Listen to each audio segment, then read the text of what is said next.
Picture this: a young, tech-savvy president in a leather jacket and backward baseball cap, leading a country into what he calls the future of finance.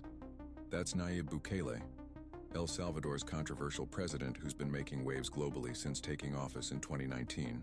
Let me tell you a story about how this 42-year-old former marketing executive turned politician has completely transformed his country, for better or worse, depending on who you ask. When Bukele first stepped onto the political stage, he wasn't your typical suit-and-tie politician. He branded himself as the world's coolest dictator on Twitter, now X, and made headlines by becoming the first leader to make Bitcoin legal tender in his country. But here's where it gets interesting. While some praise him as a visionary who's fighting gang violence and modernizing El Salvador, others see him as an authoritarian figure who's bending democratic rules to his will.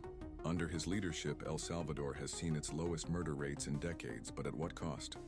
His controversial state of exception has led to the arrest of over 75,000 people, raising serious human rights concerns.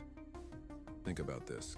In a country once plagued by gang violence where people lived in constant fear, Bukele's iron-fisted approach has made streets safer.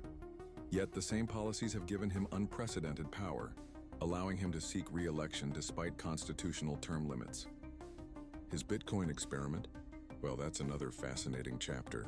When most leaders were skeptical about cryptocurrency, Bukele went all in, making El Salvador the first country to adopt Bitcoin as legal tender. He even used public funds to buy Bitcoin, promising a financial revolution. While this bold move put El Salvador on the crypto map, it's also exposed the country to the volatile nature of cryptocurrency markets. Now, as we watch this story unfold, Bukele remains a polarizing figure. A millennial leader who's either disrupting traditional governance for the better or dismantling democratic institutions, depending on your perspective.